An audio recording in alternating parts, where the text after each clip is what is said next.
Yeah. Let's so if we want to solve this using square roots, the problem here is that we have an x term in the middle. Can't just take a square, we've got an x term. One way to get it into a situation where we could is if we could factor this somehow, maybe get it to be a perfect square trinomial, and get it to be some group of numbers squared that just has an x in the inside, then we could use a square root, kind of like we saw in the warm-up. So let's see, can we factor the left side here? How does x squared plus 6x plus 9 factor? This is a perfect square trinomial. It fits the nice pattern. What's the square root of x squared? X. What's the square root of 9?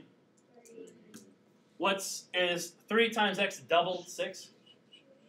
Yeah, it is. 3 times x is 3x, double it is 6x.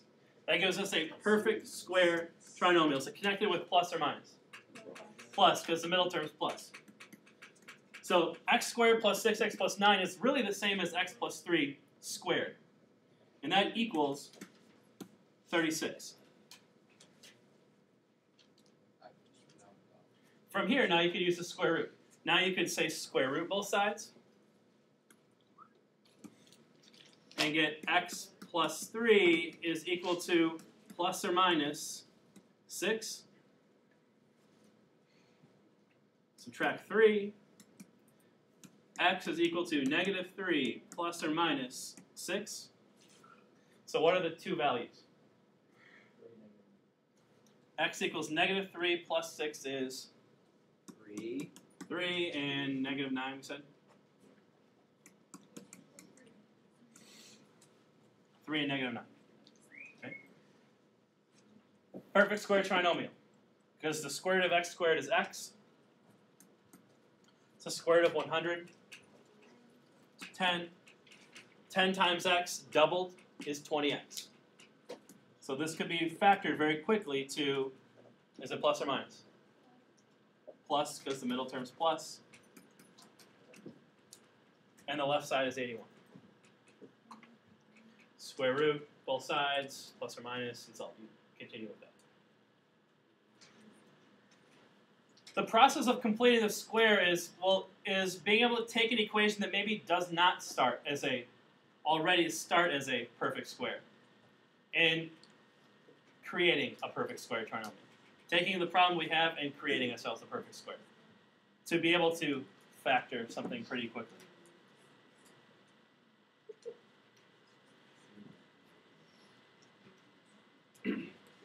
What value of c makes this a perfect square trinomial?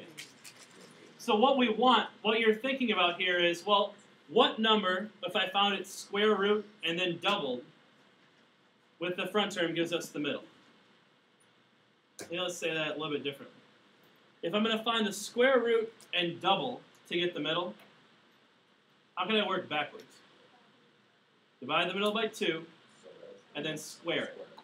So if the leading coefficient is 1, which is really the only time we're going to spend our time completing the squares, if the leading coefficient is not 1, we'll use other methods. There's a lot of better ways to do this if the leading coefficient is not 1. If it is 1, however, this is a pretty solid method. We divide the middle term by 2 and square it to figure out what value makes this a perfect square. So divide the middle term by 2. So we get what? B over 2 is negative 13. And square negative 13. What's negative 13 squared? 169. C makes this a perfect, C would make this as 169 would make it a perfect square trinomial. So what this is saying is then I would get x squared minus 26x plus 169.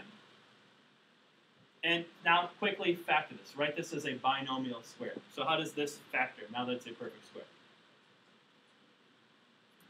What would be inside of my parentheses?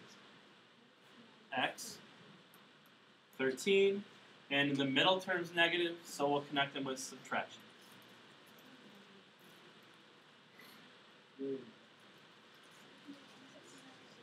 Following that same idea, what's half of the middle term? What's half of 9? 4.5, or maybe, how about we just leave it as a fraction? Equals 9 halves. So then C is 9 over 2 times 9 over 2. What's 9 over 2 times 9 over 2? What's 9 times 9? 918. 2 times 2 is 4.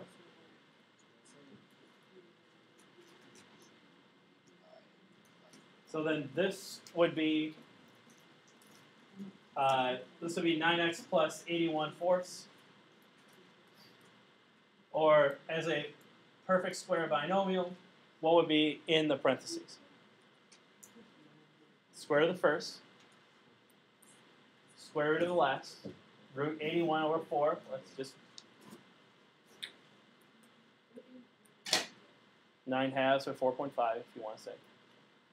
And then is it connected with plus or minus? Plus. Okay.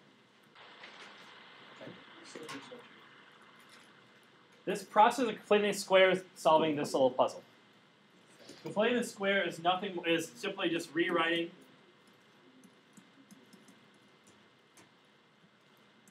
a trinomial as a perfect square trinomial plus a constant.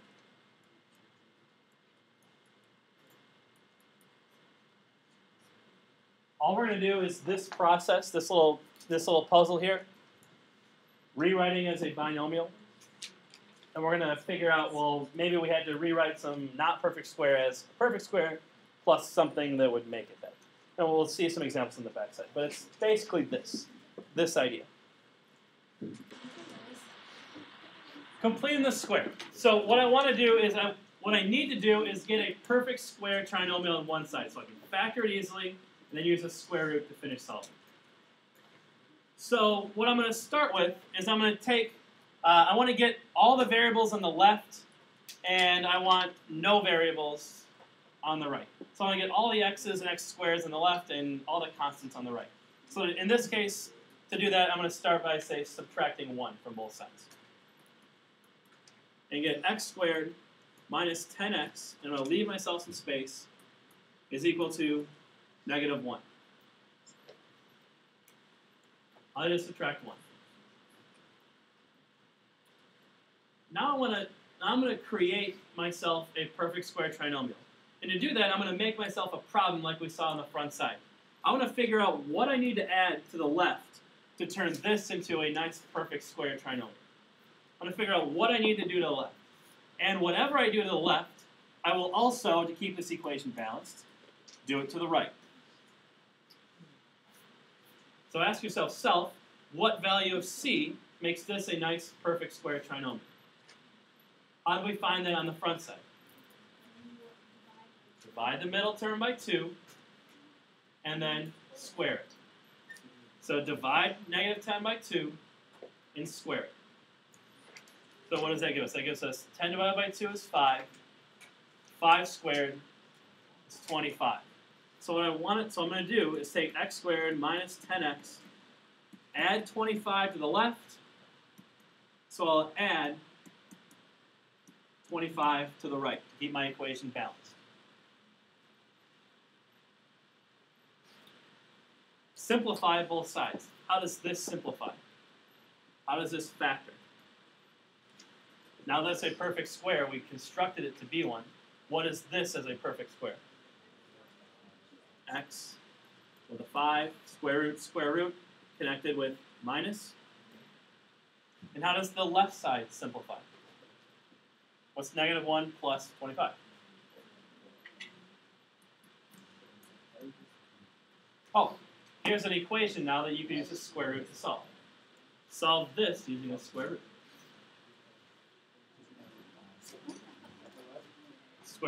Square root, get x by itself.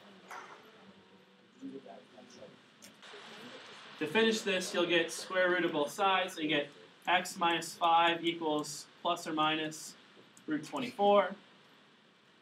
X is equal to 5 plus or minus square root of 24.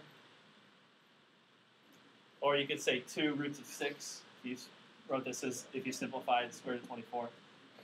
But in general, the answer would be 8. You could get a decimal answer if you chose. But by completing a square, we get this form. Okay. Let's try it again. First, get the x's on the left and the constants on the right. So subtract 8. And you need to figure out what to add to both sides to make a perfect square right here. Well, this is the same problem. We just did it. So we need to add 25. It's the same thing as we just did. Kind of gives it away.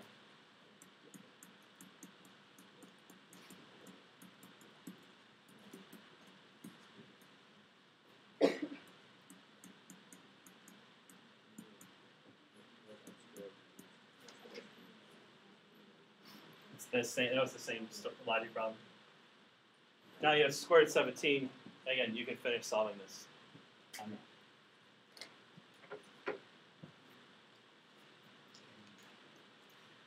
We're trying to, if we want to solve this guy, I said that completing the square is really only useful if you have a leading coefficient of 1. Well, I think we can get a leading coefficient of 1 here. What's something we could do to this left side to get a leading coefficient of 1? Louis? 2 goes into each of these, so let's factor out 2 first. So you get 2 times n squared minus 2n minus 7. And a legal move is to divide both sides by the same number. How if we divide both sides of this equation by 2? Well, 2 divided by 2 is 1. What's 0 over 2? 0. Yeah, that makes our equation a little bit nicer to solve. Now, from here, let's multiply, let's complete the square. So get the constants on the right. Get n squared minus 2n equals 7. What do you need to add to both sides to make this thing a perfect square? Divide by 2 and square, and you get 1. So I'd rather have that c be a 1, so we'll add 1 to both sides. And you get n minus 1 squared is equal to 8. Square root both sides, and go. Same thing. Factor out the leading coefficient. Factor out a 3 from each of these. And see what you get. You get 3, you get x squared minus 12x plus 50 equals 0. And you could divide by 3 and then complete the square. This doesn't work for all problems, right? It's just... I ask you to write an equation in vertex form. You're going to love this move. You could do this. If it's in this form, we could say x squared plus 18x. And then a legal move you can do on one side of the equation is you can add and subtract the same number. You're gonna hate me if you're doing this, but you can. You can add and subtract the same number on one side of the equation. That makes sense? So you can just make it 0. So yeah, you can add 0 to both sides. So if I add c and then minus c, that number we're going to add to make this a perfect square trinomial, I can add and subtract it. Oh, that's a great algebra move. People love this thing. Figure out what this is and just subtract it from whatever was there. And we'll get this in vertex form. So let's think. What would make this thing, what makes that a perfect square trinomial? What c would make that? 81. Divide by 2 and square. So 81. So I could write this as x squared plus 18x plus 81. And then how about 95 minus 81? This is a perfect square. What's this perfect square? What's this as a perfect square? Plus 9. Plus 9. And what's 95 minus 81? 6. 6, I believe. No. Yep. Oh, no, 14.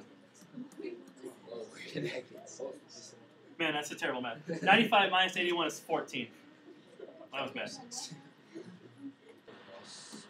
So then the vertex of our first one, the vertex is at the point -9, comma 14. Opposite of inside, same as outside.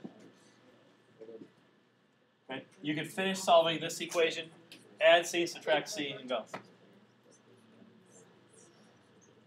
And skip this story problem. This is not a good example of using a vertex. So vertex form, so don't use it.